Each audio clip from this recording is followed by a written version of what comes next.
ஆண்டவராகிய இயேசு கிறிஸ்துவின் நாமத்தில் காலை வாழ்த்துக்கள். இன்றைய மன்னா, அவர்களுடைய இருதய கடினத்தின் நிமித்தம் அவர் விசனப்பட்டு கோபத்துடனே சுற்றிலும் இருந்தவர்களை பார்த்து அந்த மனுஷனை நோக்கி, உன் கையை நீட்டு என்றார். அவன் நீட்டினான். அவன் கை மறுக்கை போல சுஸ்தமாயிற்று. மார்க்கு 3:5.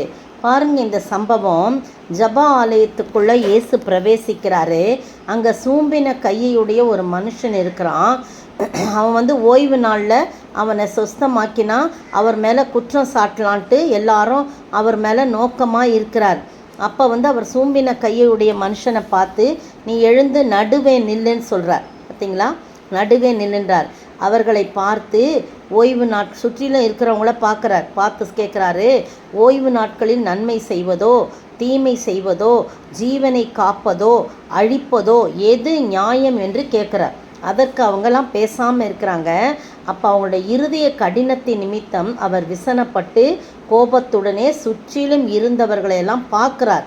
சுற்றிலும் இருந்தவர்களெல்லாம் பார்த்தாலும் நடுவில் அவனை நிறுத்தி அவனை சுற்றிலும் இவர் வேலி அடைத்து அவர்கள் பார்வைக்கெல்லாம் விலக்கி அந்த மனுஷனை நோக்கி, உன் கையை நீட்டு என்றார். அவன் நீட்டினான். அவன் கை மறுக்கையை போல சொஸ்தமாயிற்று என்று சொல்லி போடப்பட்டிருக்கிறது. பார்த்தீங்களா, அவங்க உடனே பரிசேயர் புறப்பட்டு போய் அவரை கொலை செய்யும்படி அவருக்கு விரோதமாக ஏரோதியரோடே கூட ஆலோசனை பண்ணினார்கள்.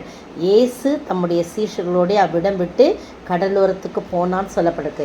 உங்களுக்கும் எனக்கும் ஒரு நல்ல ஆண்டவர் இருக்கிறார். அவர்தான் ஆண்டவராகிய இயேசு கிறிஸ்து. நம்மை சுற்றிலும் நமக்கு தீமை செய்யும்படி நன்மையை விரும்பாத அநேக ஜனங்கள் நம்மை சுற்றிலும் இருப்பார்கள். இருதய கடினம் உள்ளவர்கள் இருப்பார்கள். நமக்கு எப்படா சுகம் கிடைச்சிட போதோ இயேசுவால் அப்படின்னு சொல்லி பொறாமையோடு பார்க்கின்ற மக்கள், நாள் நேரத்தை பார்க்கின்ற மக்கள் நம்மளை சுற்றிலும் இருக்கலாம். ஆனால் ஆண்டவர் நம்முடைய எல்லா குறைவுகளையும் அறிந்திருக்கிறார். அவர் நடுவே நம்மை நிறுத்தி அவர் நம்மை சுற்றிலும் பாதுகாப்பாக இருந்து எந்த மனுஷரும் ஒன்றும் செய்யாதபடி எல்லாரும் பார்த்து கொண்டிருக்கிற வேளையிலே அவர் சொல்கிறாரு, அந்த மனுஷனை நோக்கி, நீ எழுந்து நடுவே நில் என்று சொல்லி உன் கையை நீட்டுன்றாரு. அவன் உடனே நீட்டினான். அவன் கை மறுக்கை போல் ஆயிற்று என்று சொல்லப்படுகிறது.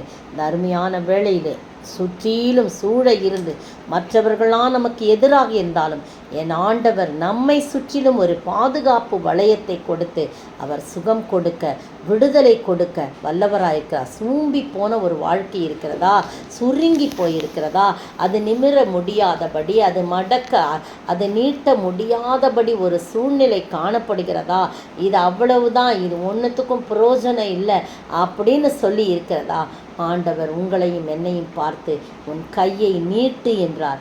அந்த கை மறுக்கை போல் ஆயிற்று என்று சொல்லப்பட்டிருக்கிறது. ஒருமுறை இஸ்ரவேல் தேசத்தில் ஆண்டவருடைய கல்லறையில் வாசலிலே ஒரு காவலாளி இருந்தான். அந்த காவலாளியுடைய கால் ஒரு கால் இன்னொரு காலை விட குட்டையாக இருந்தது, சுருங்கி இருந்தது, வளர்ச்சி அடையாமல் இருந்தது. அவன் அந்த இடத்துல இருக்கும்போது தேவ ஊழியர் அந்த இடத்துக்கு வருகின்றார். அந்த தேவ ஊழியர் வரும்போது அவர் நெடுநேரம் ஆண்டவருடைய கல்லறையிலே செபித்து விட்டு நல்ல ஒரு அபிஷேகத்தோடு அவர் வருகிறார். டிஎல் மூடி என்று சொல்லக்கூடிய அந்த தேவ ஊழியர் அவர் அப்படியே நல்லா செபித்து விட்டு கடந்து வருகிறார். கடந்து வரும்போது இந்த சகோதரனை பார்க்கிறார். ஆண்டவருடைய உயிர்த்தெழுந்த ஆண்டவருடைய கல்லறையை காவல் காத்து கொண்டிருக்கிற நீ இப்படி இருக்கலாமா, நீ ஒரு குறை உள்ளவனாய் இருக்கலாமா என்று சொல்லி அவன் காலை பார்த்து, உன் கால் வளர்வதாக மறுக்கால் போல் ஆவதாக என்று சொல்லி எல்லாரும் சுற்றில் இருக்கிறவங்களாம் பார்க்குறாங்க. சொன்னவுடன் அந்த கால் வளர தொடங்கியது. பிரியமானவர்களே, அருமையான வேளையிலே நீங்களும் நானும் உயிர்த்தெழுந்த இயேசுவை ஆராதித்து கொண்டிருக்கிறோம். அவர் மரித்த கடவுள் அல்ல, அவர் கல்லோ மண்ணோ கிடையாது.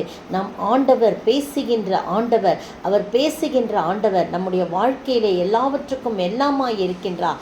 எனவே அவர் நம்மை சுற்றிலும் இருக்கின்றார். அவர் சுற்றிலும் நம்மை சுற்றிலும் வேறு பலர் எதிர்த்து இருந்தாலும் நம்மை சுற்றிலும் அவர் இருந்து எல்லார் முன்னிலையிலும் நம்முடைய வாழ்க்கையை மலர செய்கிற ஆண்டவராக இருக்கிறார்.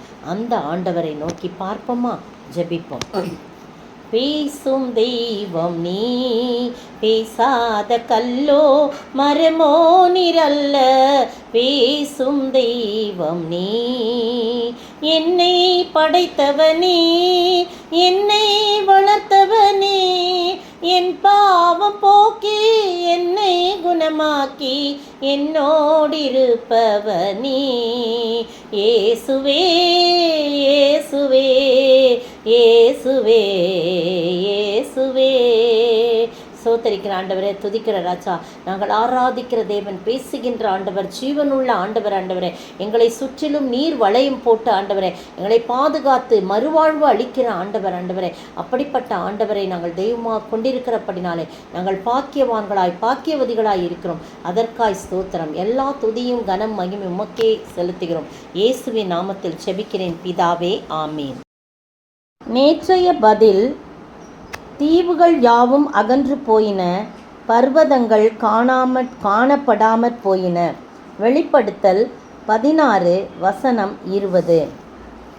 இன்றைய கேள்வி: யார் எதை தரித்து எதினால் சிங்காரிக்கப்பட்டு